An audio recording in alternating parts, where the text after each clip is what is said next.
Përshëndetje, sot dua të flas për personazhet e romanit Gjenerali Ushtrisë të Vdekur i shkruar nga Ismail Kadare. Së pari dua të nënvizoj se për sa i përket ushtarit dezertor pa emër dhe kolonelit Z, këto dy personazhe do t'i trajtoj në mënyrë të detajuar të një video tjetër, gjithsesi edhe në këtë video do flas për ushtarin dezertor dhe për kolonelin Z. Tani, për sa i përket personazhit kryesor, Gjeneralit, natyrisht bëhet fjalë për një general italian i cili vjen në Shqipëri për të kërkuar dhe marrë eshtat e ushtarëve italian që kishin ndërë në Shqipëri gjatë luftës së dytë botërore. Një studios francez, Eric Fayet, në hyrjen që bën për romanin Gjenerali Ushtrisë të Vdekur në publikimin në gjuhën franceze, frange, thotë se romani Gjenerali Ushtrisë të Vdekur e ka origjinën nga ardhja e një oficer italian në Shqipëri nga fillimi i viteve 1960, i cili kishte ardhur në Shqipëri pikërisht për të kërkuar eshtat e ushtarëve italian që kishin ndërë gjatë luftës së dytë botërore në Shqipëri. Gjithashtu, Eric Fayet shton se oficeri italian në fjalë gjatë qëndrimit në Shqipëri qëndronte te Hotel Dajti dhe Kadare do ta ketë parë këtë oficer. Tani për ne ajo që është e rëndësishme është fakti se fatikisht në tekstin e romanit Gjenerali Ushtrisë të Vdekur, Hotel Dajti përmendet. Tani, ky oficer italian përmendet ndër të tjerë kur analizojnë, kritikojnë romanin Gjenerali Ushtrisë të Vdekur, edhe nga Kastriot Mëftare në librin e tij Gjyqi intelektual i Kadares. Kastriot Mëftare flet edhe për kolonelin Giulio Gamucci, për cilin, siç thash, do ta analizoj në mënyrë të detajuar të një video tjetër. Tani po të kalojmë te personazhi i romanit, pra te generali i romanit.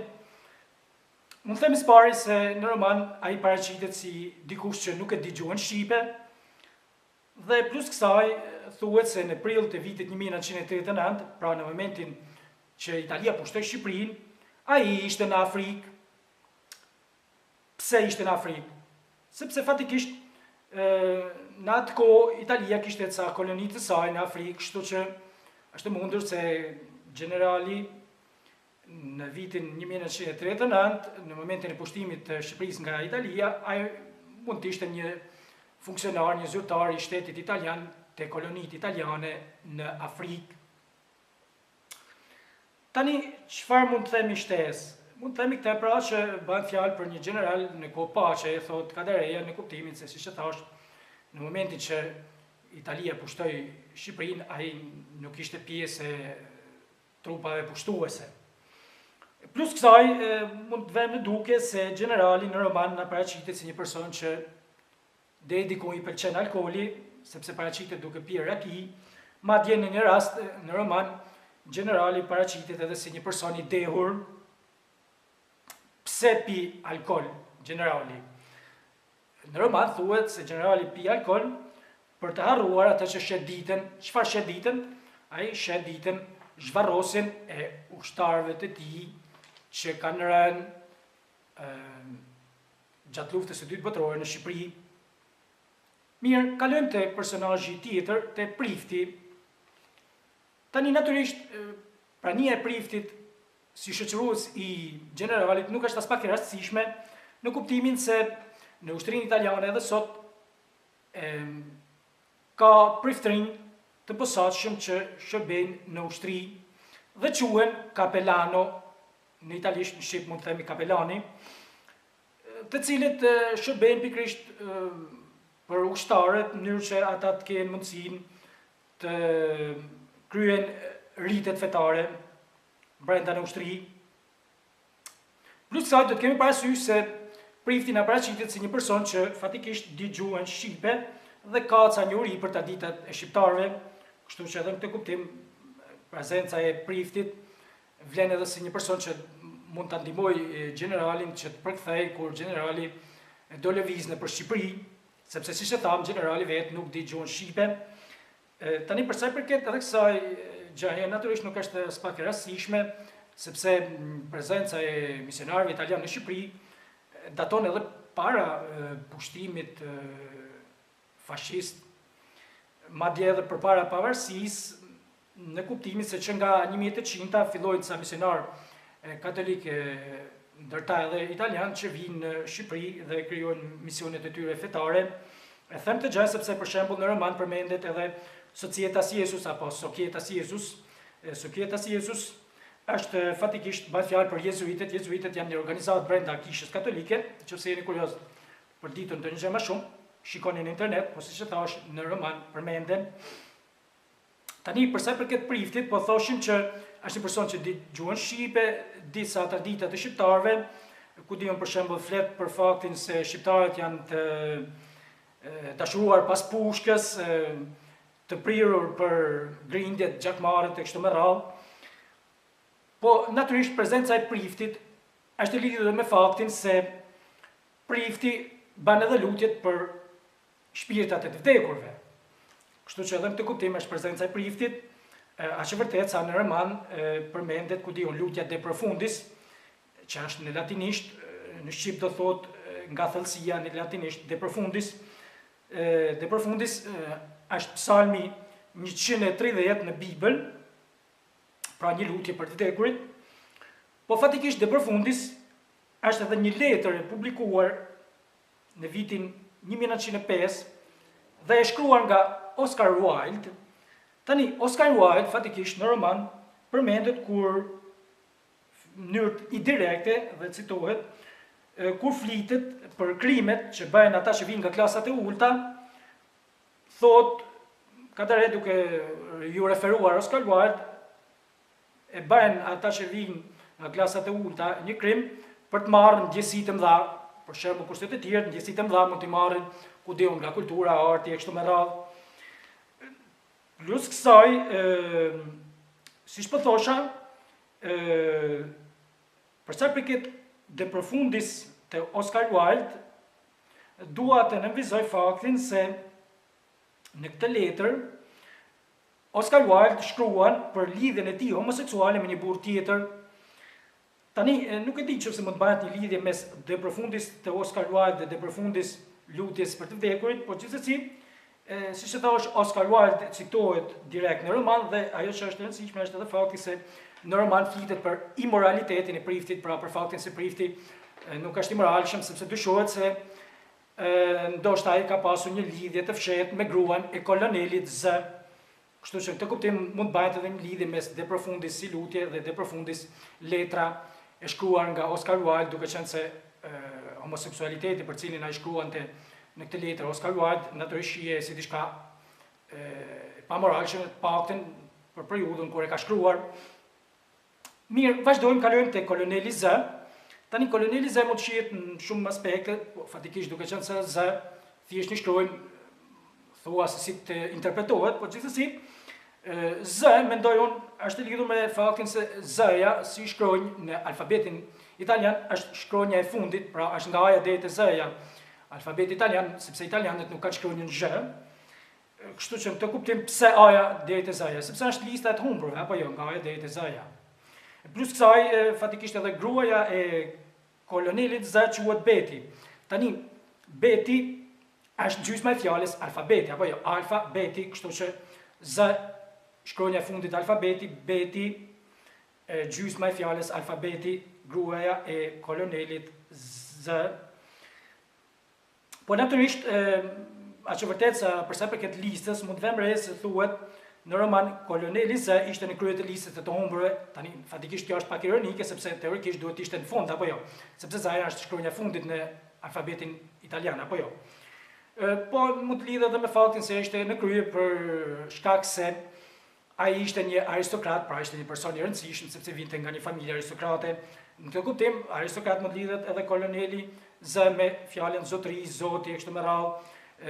Tani përsa i përket zoti mund të lidhet me fjalën Olimpia, firma Olimpia që prodhonte thaset prej najloni, ndërsa Olimpia mund të lidhet natyrisht me fjalën Olimp sepse Olimpi ishte mali ku jetonin perëndit sipas mitologjisë greke, kështu që zoti Olimpia, Olimpi, mali ku jetonin perëndit në mitologjinë greke. Mirë, vazhdojmë. Një studiuese Erika Weizmann, për shembull, Spectres of Narrative, Ismail Kadare, The General of the Dead Army, ajo argumenton se Z mund të lidhet me fjalën zëri, zërat brendshme, gjithsesi unë nuk mendoj se është shumë. Vazhdojmë, z mund të lidhet natyrisht edhe me fjalën zogu, sepse zogu fillon me z apo jo. E plus kësaj zogu lidhet me Ahmet Zogun. Për shembull, në një rast në roman thuhet familja Z, sikur familja Zogu apo jo. Mund nënkuptohet, thuhet familja Z. Vazhdojmë në roman, në një rast tjetër thuhet si një zog tragjik dhe i vetmuar, edhe në këtë rast mund të shihet lidhje me zogun në kuptimin se tragjik sepse humbi pushtetin dhe i vetmuar sepse pasi humbi pushtetin ishte i vetmuar apo jo. Duke qenë se Ahmet Zogu u larguan nga pushteti nga italianët, nga pushtimi fashist italian. Tani vazhdojmë edhe plus kësaj do të kemi parasysh se Ahmet Zogu gjatë luftës së parë botërore u bë kolonel nga austriakët, kështu është edhe këtë kuptim, kolonel Zogu, kolonel Z, kështu me radhë. Po gjithsesi siç e thash, unë mendoj se pika kryesore me kolonel Z lidhet me faktin se Z-ja në alfabetin italian është shkruanja e fundit. Tani vazhdojmë dhe kalojmë te ushtari dezertor pa emër. Pse themon tani se kjo është një çështje shumë e rëndësishme? Spari sepse pa emër do të thotë një mënyrë Kadare po mundohet të përfaqësojë të flasë për ata që ushtarët që kanë vdekur në luftë pa ditur se kush janë apo jo, siç është monumenti për ushtarin e panjohur. Kështu që në këtë kuptim ushtari nuk ka emër. Ndërsa përsa për këtë fjalës dezertor, edhe kjo është interesante sepse mund të ketë dy kuptime të ndryshme. Njëra se dezertor një ushtar që nuk u bindet komandave të komandantit e vet, po dezertor mund kuptohet edhe sikur dikush që del nga lufta ose heq dorë nga një objektive, nga një ideale kështu me radhë. Dhe kjo është e rëndësishme ky shpjegimi, kuptimi i dytë, sepse lidhet me faktin se me 8 shtator të vitit 1943 fatikisht Italia del nga lufta. Kështu që në këtë kuptim mund të shihet edhe si ushtria dezertore, ushtria që bartis luftën, që del nga lufta, jo thjesht si një ushtar që nuk i bindet komandeve të komandantit të tij. Pse them të gjë? Sepse fatikisht kur flitet për ushtarin dezertor në roman, i cili thuhet se u kaloi në shërbim të një mullisi, të një pronari të mullirit, thuhet se dejtari i ushtarit dezertor mbaron me datën 7 shtator të vitit 1943, pra një ditë përpara se Italia deklaron daljen nga lufta e dytë botërore. Dhe kjo është shumë e rëndësishme. Pse? Sepse fatikisht duke qenë se ky ushtar dezertor e mbaron ditarin e tij me datën 7 shtator, mund të lidhet me vrasin e disa ushtarëve italian nga ana e partizanëve shqiptar. Këta ushtarë i përkisnin kolonisë Gamuçi, kolonës Gamuçi. Tani nuk mund të flasim shumë për kolonën Gamuçi, por mund të them të gjë se fatikisht pas Italia doli nga lufta, tani ushtarët italianë dëshirojnë të ktheheshin në Itali, po fatikisht pastaj duke qenë se erdhën gjermanët në Shqipëri, nuk i lejuan që të iknin në Itali, kështu që ishte marrë një vendim që do të kalonin nga Tirana në Shqipërinë e Mesme dhe pastaj do shkonin në Maqedoni, dhe nga Maqedonia pastaj do viheshin në dispozicion si forcë punëtore në perandorinë gjermane, në pushtimin gjerman si forcë punëtore ushtarët italian. Edhe kështu që kjo kolona duke ikur nëpër Shqipërinë qendrore, kapet nga partizanët shqiptar dhe më shumë se 100 prej ushtarëve italian të kolonës Gamuçi vriten nga partizanët dhe nuk dihet mirë pse, duke qenë se përsëris ta ishin deklaruar se kishin dalë nga lufta, dhe vrasja mendohet se është kryer pikërisht në muajin tetor e këtyre dezertorëve italian, pra këtyre ushtarëve italian të kolonës Gamuçi. Kjo është e rëndësishme shumë, themon, sepse fatikisht kjo të bën të kuptoj se në vërtet ushtarin dezertor nuk e kanë vrarë ata të batalionit blu, pra nuk e kanë vrarë italianët, po e kanë vrarë në vërtet partizanët shqiptar, batalioni kuq të kuptim. Pse them këtë gjë? Sepse, siç e thash, lidhet dezertori me daljen e italianëve nga lufta dhe pikërisht me fjalën tetor. Sepse për shembull thuhet që zhvarrimi i ushtrisë në roman thuhet filloi me 29 tetor, plus kësaj edhe kur flitet për gruan e mullisit, pra për gruan e pronarit të mullirit, e quan tetofrosa, tani teto mund të lidhet me fjalën tet, po fatikisht mund të lidhet edhe me fjalën tetor. Dhe pikërisht në tetor ndodh vrasje e këtyre dezertorëve italian, këtyre ushtarëve italian, nga ana e komunistëve, nga ana e partizanëve shqiptar. Kështu që në këtë kuptim Kadare ndoshta vrasjen e dezertorit e thotë kështu në mënyrë të komplekse, për të fshehur faktin që në vërtet pastaj nuk e kanë vrarë italianët, por e kanë vrarë partizanët. Gjithsesi për këtë çështje do flas më shumë në mënyrë të detajuar kur do flas për kolonin Gamuçi dhe kolonelin Giulio Gamuçi. Ajo që mund të them shtesë këtu është fakti se i përmendëm ca pika, kështu që vazhdojmë me personazhin tjetër, pastaj do vim me familjarët e tjerë të familjes Mullisit. Personazhi tjetër është Gjeneral Lejtenanti. Tani, është shumë e mundur që bëhet fjalë për një general gjerman. Pse them gjerman? Sepse spari ushtria tjetër që ishte pushtuese gjatë luftës së dytë botërore në Shqipëri ishte pikërisht ushtria gjermane, apo jo? Plus kësaj, do të kemi parasysh faktin se thuhet që general italian me general lejtenantin folin një anglisht të keqe, domethënë asnjëherë nuk e dinte mirë anglishtën. Plus kësaj thuhet në roman se general lejtenanti ishte shoqëruar nga një kryetar bashkie. Tani, pse thuhet kryetar bashkie, mendoj se nuk është as pak të rastësishme në kuptimin se shumë njerëz me autoritet nga ana e ballistëve, pra shumë ballistë që kishin autoritet, që kishin pushtet, e mbështetën, u bën bashkëpunëtor të pushtimit nazist, i mbështetën gjermanët pushtuesit nazist. Kështu që në këtë kuptim, general lejtenanti i shoqëruar nga një kryetar bashkie. Tani thjesht ju kujtoj edhe diçka për sa i përket general lejtenantit që paraqitet me një krah cung që mund ta lidhni krahun cung me dorën e pilotit anglez, nëse dëshironi, sepse aty pilotit anglez i kishte gjetur vetëm dora, ishte gjetur vetëm dora. Tani vazhdojmë me familjarët e tjerë të familjes së Mullisit.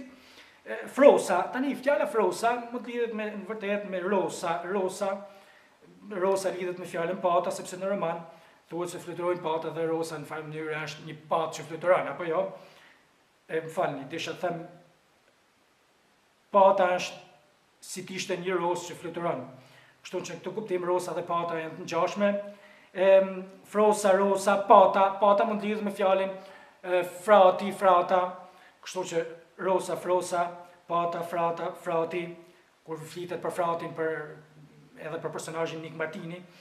Ndërsa përsa i përket Kristinës, vajza e Mullisit, mund të themi që ajo lidhet me fjalën Krishti apo me emrin Krishti, sepse në vërtet Krishti është lidhur me Krishti, Krishti mashkullore, Kristina femërore.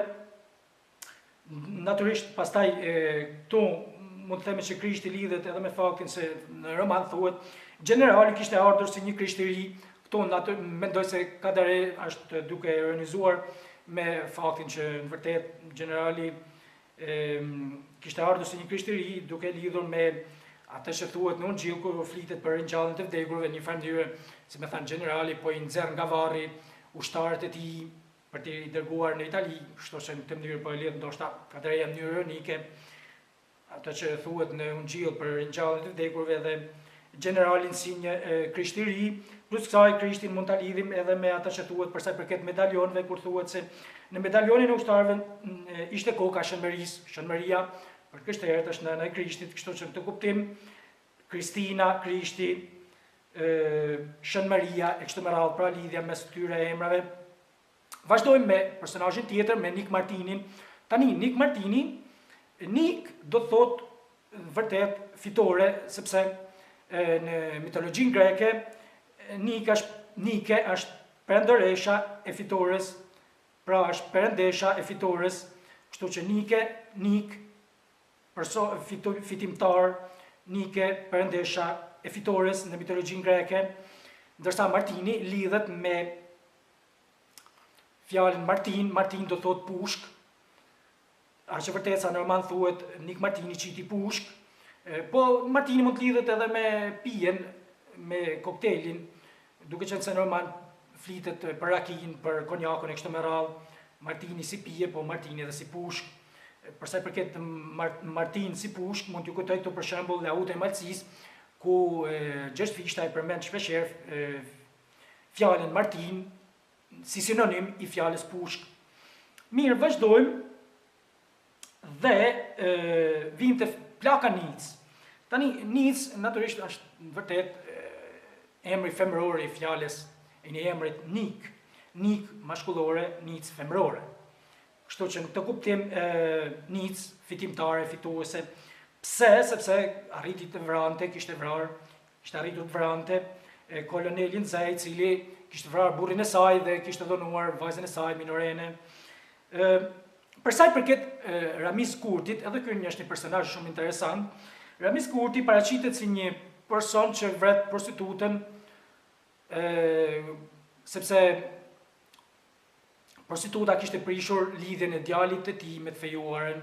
Pra djali i Ramiz Kurtit ishte fejuar, por ai pastaj prishet me të fejuaren sepse ishte dashuruar me një prostitut.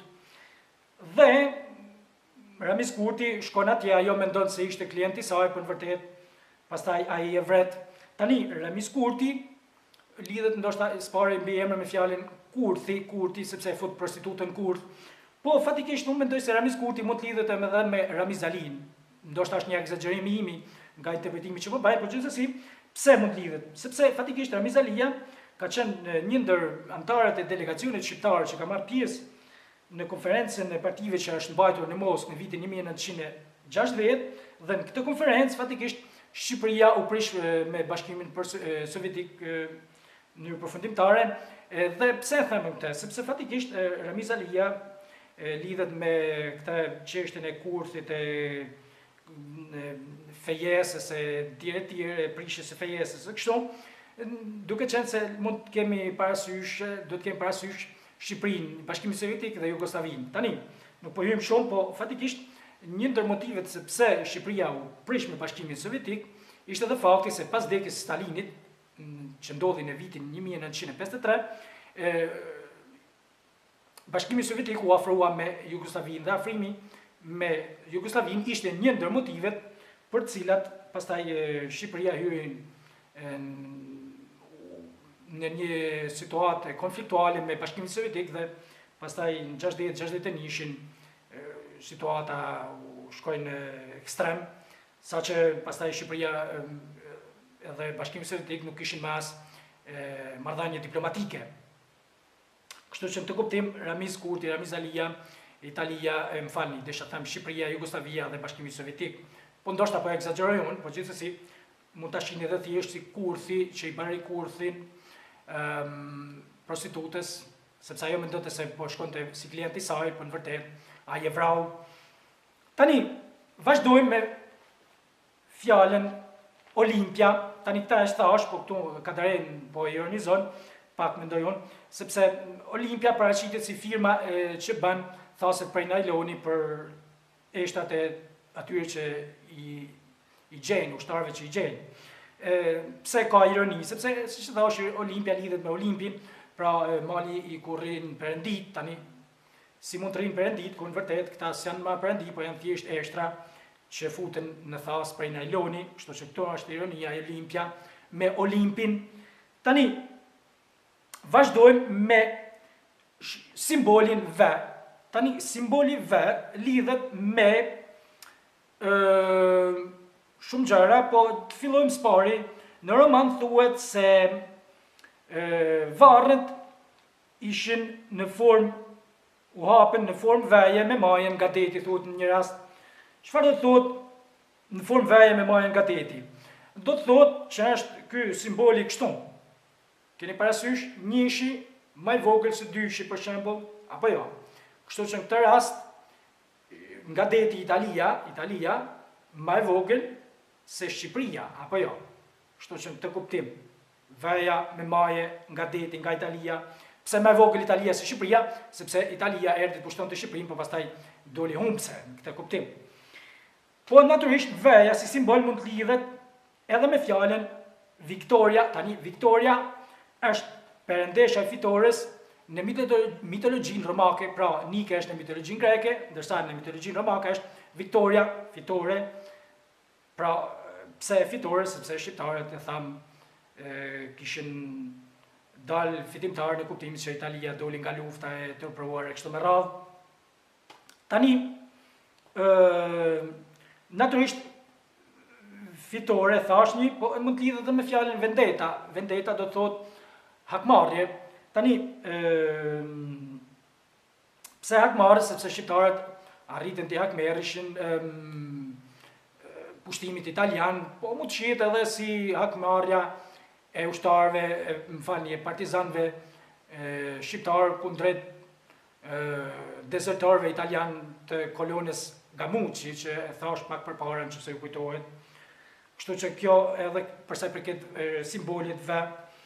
Tani vazhdojmë me të tjera me fjalën partizan. Tani fatikisht në roman Partia Komuniste nuk përdoret, por fjala partizan përdoret të herë në variacionet e saj njerëz shumës, po të referohem këtu me botimit tonë në morfit të vitit 2011. Përdoret për shembull një herë kur thuhet se varrezat e partizanëve ku ishin të shkruara kishte plot gabime, drejtshkrimi, ndërsa te varrezat e tuajve ishin shkruar thot me fjalë të cilat ishin pa gabime, pak a shumë, fjalët që ishin për te varrezat e tuajve. Tani ndoshta këtu ka pak ironi nga ana e Kadares, duke thënë që vërtet tuajt e dinin gjuhën shqipe, gramatikën, drejtshkrimin e gjuhës shqipe më mirë se sa partizanët shqiptarë, ndoshta nuk e di, mund të jetë kjo një ironi në këtë aspekt. Plus kësaj partizanët përmenden fatikisht edhe kur flitet për shembull te sulmin të njohur, sulmimi i kësaj ure që ishte mbrojtur nga italianët. Plus kësaj për partizanët flitet edhe kur është duke bërë një bashkëbisedim Mullisi me dezertorin, që i thot Mullisi, pronari i Mullinit, djali që më ndihmonte deri tani ka dalë partizan. Këtu po ironizon Kadare fatikisht me italianët në kuptimin se thot italianët po bëhen shëmtorë të shqiptarëve, ndërsa të rinj shqiptarë, djemt shqiptarë po dalin dhe po luftojnë, po bëhen partizan. Mirë, vazhdojmë me ballistët.